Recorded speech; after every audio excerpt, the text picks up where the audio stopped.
A merchant displays his samples. We can stand right here on this roof and walk around here, and we can see almost $200 million of our investments from this roof. Here's the Chrysler Building and the Graybar Building. I'd say those two are worth $90 million. This one here is worth $15 million, $18 million. Then 270 Park Avenue around the corner here, that's the whole block to the north of us here. That's worth another, I should think, $20 million. That's 1407 Broadway. Now that building has got 1 million feet in it. We built that. CBS Radio, a division of the Columbia Broadcasting System, and its 217 affiliated stations present the CBS Radio Workshop, dedicated to man's imagination, the theater of the mind. My name is Martin Weldon. I'm a radio reporter. The man you heard earlier pointing out some of his properties is without question the most spectacular real estate operator of his time. He has been praised as a financial wizard, a man of responsibility and vision who creates cities out of deserts. He has also been called a mere money juggler who buys from Peter to sell to Paul, pocketing a difference in price. A man whose elaborate schemes to build and create and develop are nothing but pipe dreams. A man who buys and sells but does not build. But whatever he is a tycoon, a businessman of undeniable wealth and power. Tonight, the CBS Radio Workshop examines the personality, the living and working habits of a tycoon. Our tools are a notebook and a tape recorder, combining to create a living portrait of a man in action, the portrait of William Zeckendorf. Among those who have seen him in action is Billy Rose. He has all the instincts of a Mississippi riverboat gambler. He'll take any kind of a wild chance if his knowledge tells him there's a good possibility of an enormous payoff. He seems completely disinterested in playing penny-ante poker. And Roger L. Stevens rated Zeckendorf's only real rival at the top of the real estate world. He is all the superlatives with which he's been described in the press. The burden that he carries on his shoulders is unbelievable. Most of the time, he's carrying in his head the deals that possibly the next 30 busiest real estate men might be busy at. Edward J. Crawford, Senior Vice President of Charles F. Noyes, and 55 years in the business. He's the greatest financial genius that we've ever had in the real estate business during my term. Palmer Hoyt, publisher of the Denver Post. Everybody in Denver is pro-Zeckendorf or against him. Now I think there are more pros than against. Zeckendorf was always unpalatable to the local fat cats, but very popular with the newcomers and the have-nots. A lot of people said that he would never build Mile High Center, this 22-story building we have. I always thought he would. He did. Robert Moses, on Zeckendorf's proposed $500 million rehabilitation of Manhattan's West Side. There's no element of public condemnation for what we conceive to be essentially a private purpose, a good purpose, but a private purpose. And we've told Bill repeatedly that we don't think that in himself he constitutes a public purpose. Bill has a tendency to believe that. The portrait begins to fill in. It takes on detail as you observe the man in action. One recent morning, Zeckendorf gave one of his 8 o'clock business breakfasts in his private penthouse dining room in the offices of Webb and Knapp, the firm he heads, on the 14th floor at 385 Madison Avenue. His guests were 2 financiers from San Francisco, Harry McClelland and Edward Ryan. We'll expect you to put up the money. Well, we learned a long while ago. We fell for that line for years. We put in the know-how and you put up the money. We don't do that anymore.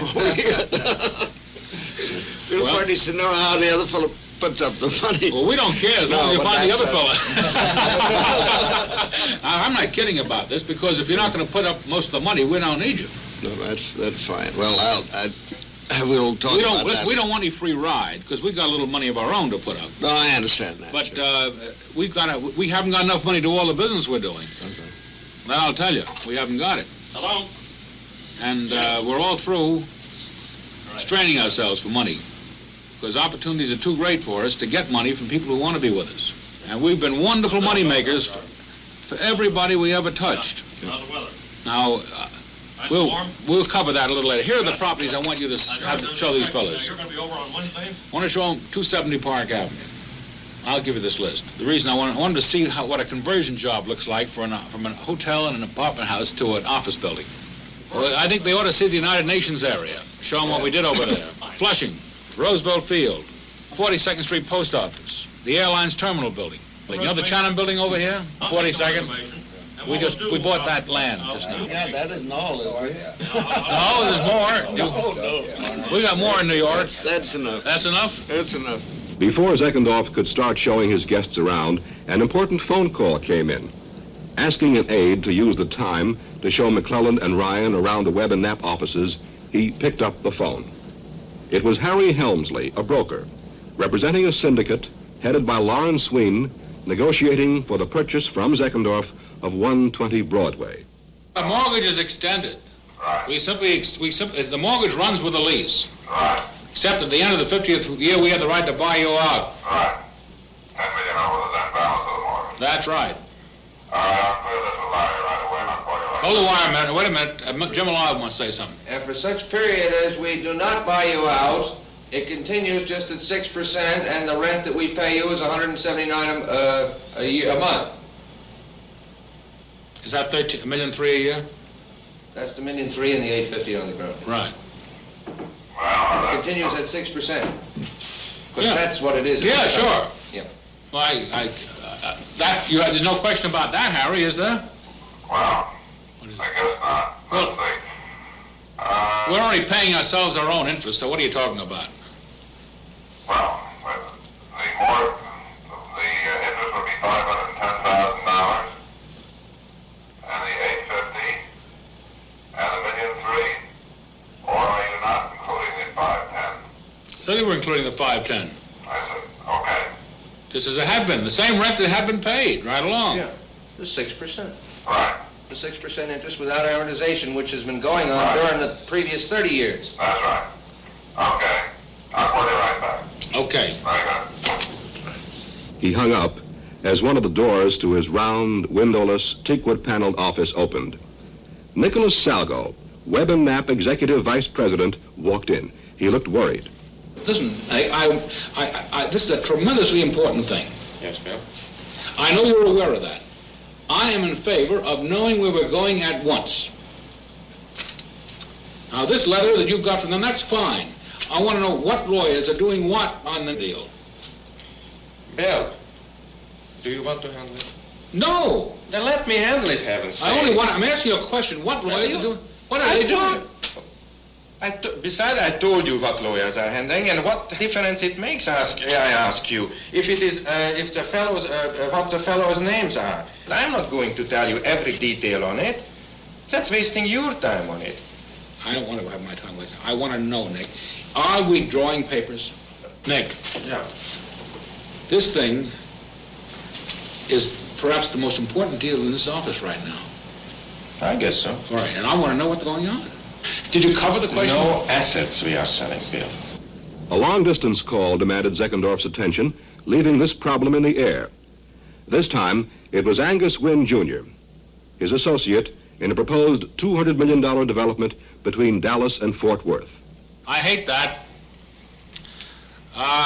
In a bad market, you might say that, but this is a good market, and it's good enough to get the securities off now. I don't want to make a profit. I want to make it in the deal, not off the public. So even if the market was better, I wouldn't want to mark the property up and have it known that we took a big kill out of it before the public got in. So I can't see that argument. I think what we've got to do, I think I ought to pay you a visit down there or let them come up. I think maybe it'd be better to bring Dallas Roop up here and let them see what we can do, what we've done. You see, what I want to do is draw a picture of a stock like Roosevelt Field, which was in exactly the condition this thing is in. They cost us $2 and is now split 3 for 1 4 years later and selling for $13. They'll understand that, won't they? By this time, Messrs. McClelland and Ryan were back from their tour around the offices. It was time to get down to cases. Now, what do you got in mind on Saturday? I really don't know. All I say is, let's get together. Let's do it together. San Francisco may not be anything for us to do together. Now, you're not limiting this to San Francisco. No. There may be other projects that we need an organization like yours to put over. So we have the team. We have the manpower. Our overhead is almost like the Bank of America. Yeah. We've got a payroll here of $3 million a year. Is that so? That's the best investment we got. Yeah. That's better than buildings. That's so. If you have the right kind of manpower, you get the buildings. That's how you get these things. Now, I don't... Sure. I want to make my position very clear as far as San Francisco is concerned, because we want to know more about it, and... You've got no commitment to us. We're not asking you for any commitment. No, I understand it, but I wanted to find out what you had in mind so we could... Have nothing in mind. Nothing in mind. We'd like to have a powerful friend out there. Yeah, see. This can take a lot of dough. Yeah. It may be that we're walking too much the same side of the street that we have no interest in each other. No, we haven't got the organization to handle a lot of deals that we simply can't touch because we haven't got the organization. They all put on their hats and coats and started for lunch. At the restaurant, the conversation veered away from the business at hand. I just came back from testifying in defense of a lawsuit against us for $300 million. Did you hear about that? No, but that's the greatest compliment was ever paid to you. Guy sued us for $300 million. The judge asked me if I had any comment to make, and I said, yes, Your Honor. I said, I'd like to match the gentleman double or nothing. That's how the morning went. A typical business morning in the life of a tycoon, a man of undeniable wealth and increasing power. What is the power that he's reaching for? I think the most important city to study is Florence, where you had a marriage of the de Medicis, the Borgias, the other great merchant families and banking families, with the Da Vincis and the Michelangelos, the Beninis, and the other great men of art, engineering, and architecture. I feel that our country is rapidly approaching that point. I wish to work out some means by which the parallel interest of businessmen, builders like ourselves, could somehow be merged with the interest of the artist and create something that is both beautiful and functional and economically sound. That's the life plan, the design behind the furious physical drive of this 50-year-old, 6-foot, 230-pound, round, solid, fast-moving man who looks made to order for a Santa Claus costume. Without question, a big man physically. One of his friends, former district attorney, now judge, Miles McDonald, found him too big on one occasion. He's a lousy duck shooter. He's too big to get in the blind in the first place and too big for anybody else to handle their gun when he's in there. Then he leads the birds. He's always ahead of everybody else. He leads them too far. His associate in the West Side Project, Billy Rose. He has the same quest, same hunger for self-identification that made Churchill tick, or that made Truman tick, or that makes Baruch tick. Bill is a kind of a city version of the old Western pioneer who would move into a small town, and 25 or 30 years later, the town was dotted with monuments to the man's achievement. And again, real estate dean Edward J. Crawford. He always likes to sell something where there's a profit in for the other fellow. He doesn't hold out for the last dollar. While his wife, like other wives, sees a man who comes home tired. He had come home and was so very, very tired. He said, "Oh, I'm so glad to come home. I'm so glad to get to bed." And he had was just about to turn out the light. And the phone rang, and a man wanted to see him about the deal. This was about 10:15. Some people would have said, "Oh, I'll see you tomorrow." But he got up and wearily put on his clothes and went out. And that took a lot of willpower to get up when he was tired and exhausted and go out and meet a man and talk to him about a deal. I've admired him greatly for that. A man, whether clerk or tycoon, is revealed by what others say about him. He's also revealed by his own words. There was the time Zeckendorf became a father-in-law. Would you like to hear a little story about my son? Yeah. He ran off and got married, as you know. called us from Washington, where they come from, wherever the town was in Virginia, having been married. And he said, "Now, Dad, we'd like to have no publicity on this."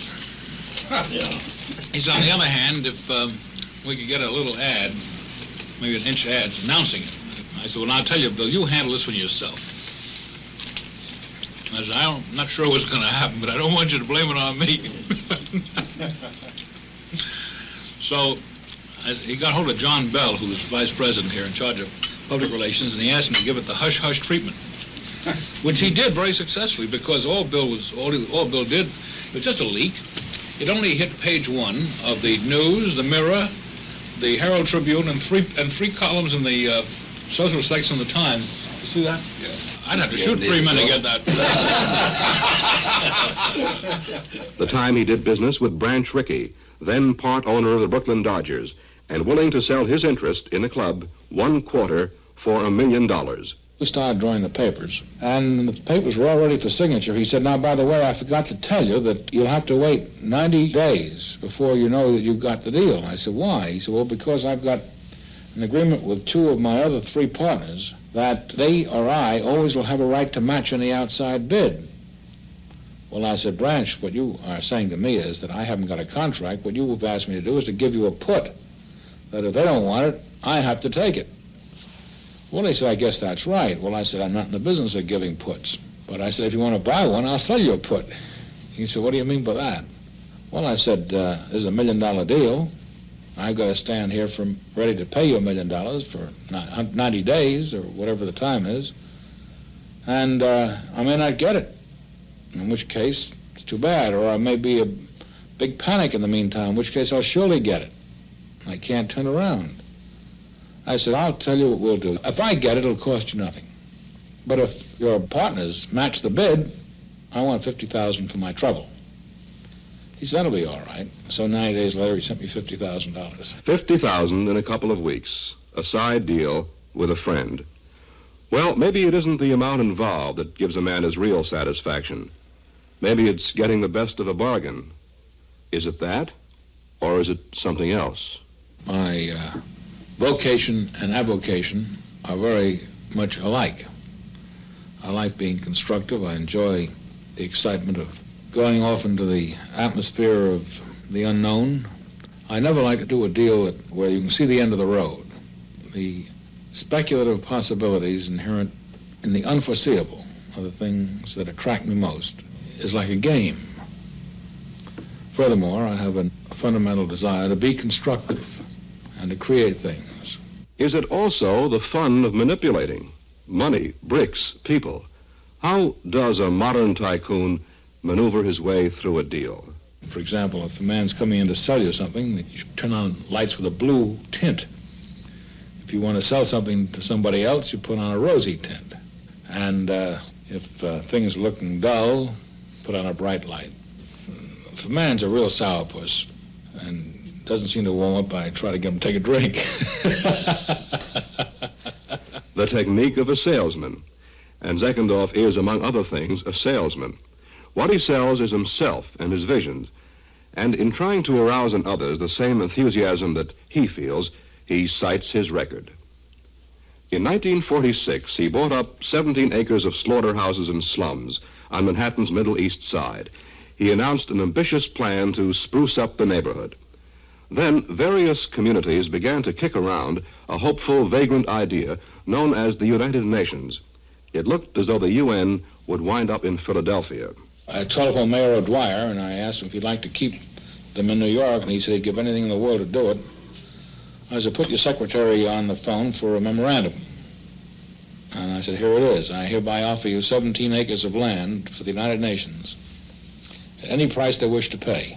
And 8 days later, it was all over.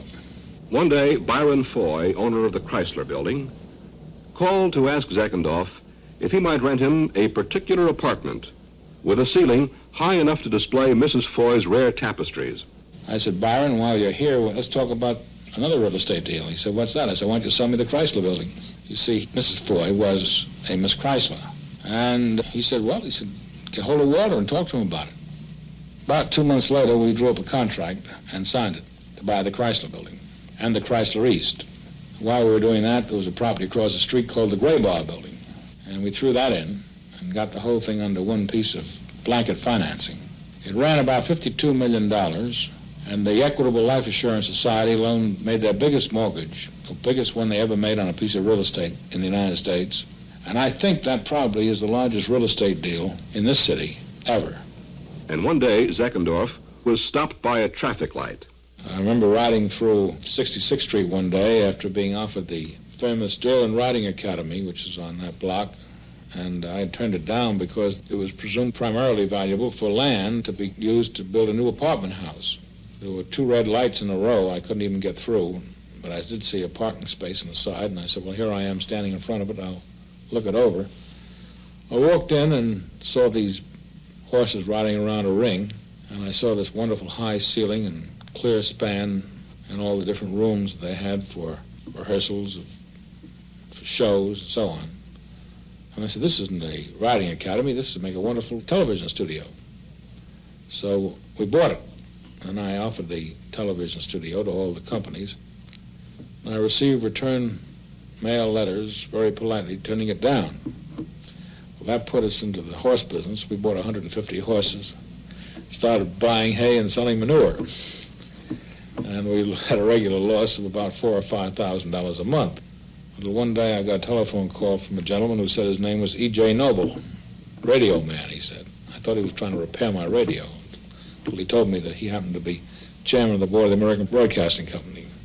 Well, to make a long story short, I was ready to drop that property and lose the money we put into it, but Mr. Noble was so kind, he gave me $600,000 profit.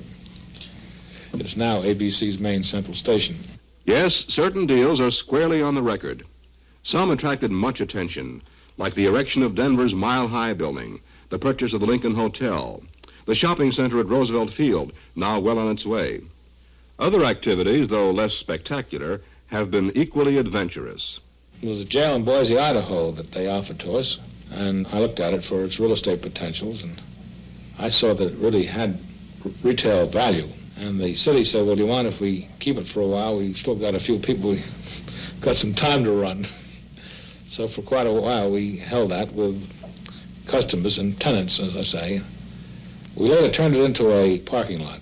The man who bought a jail for a quick turnover was recently awarded an honorary degree of Doctor of Laws by Long Island University, of which he is chairman of the Board of Trustees. All this is on the record. Does it show a financial genius, a long-range planner?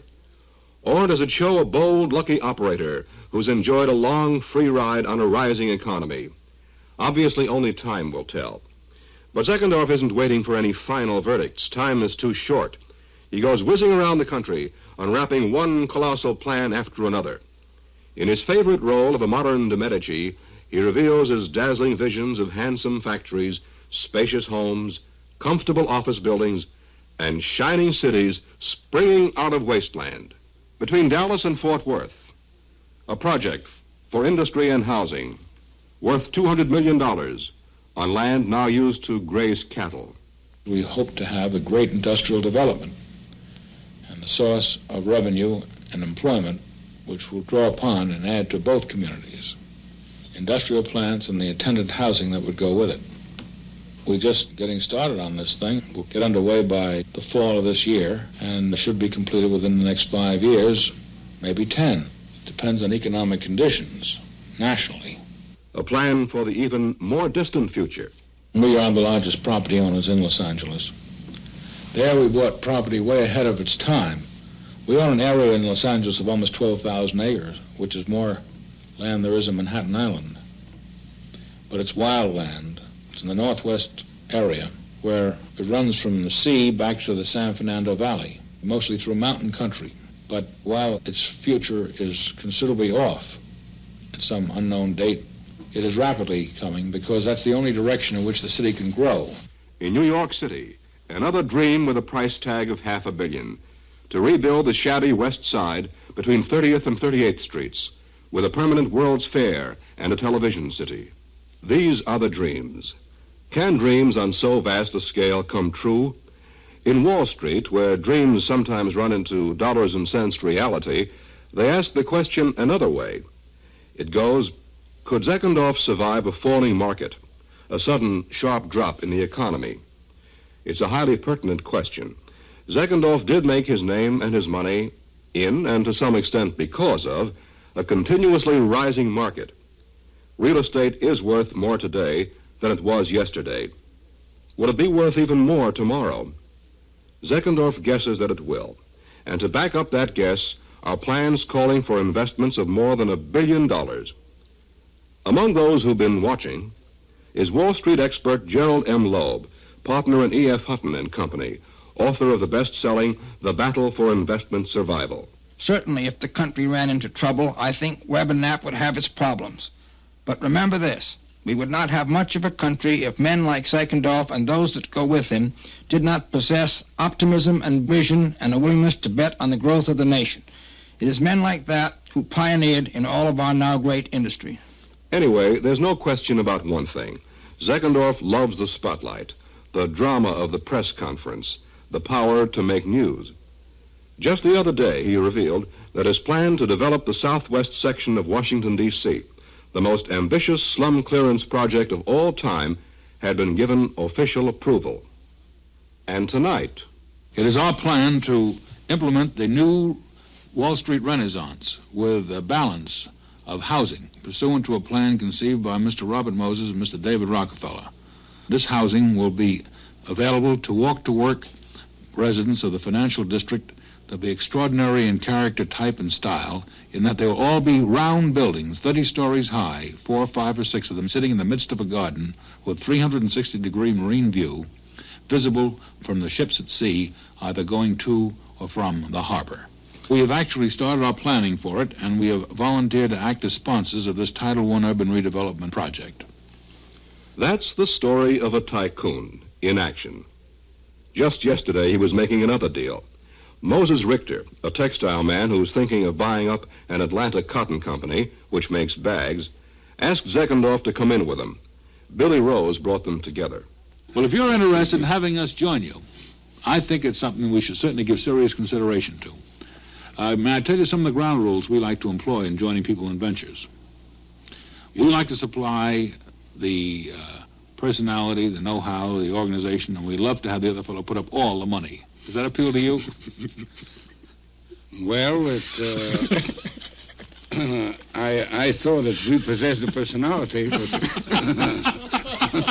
You mean we have a clash of personalities? Well, I can see we're both walking the same side of the street.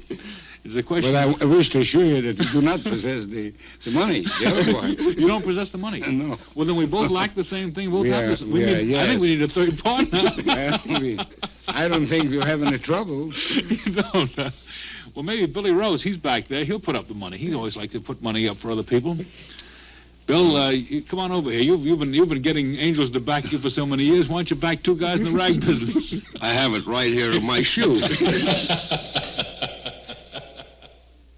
If we're looking for the secret of one man's ability to do things, maybe this is it. He enjoys what he does.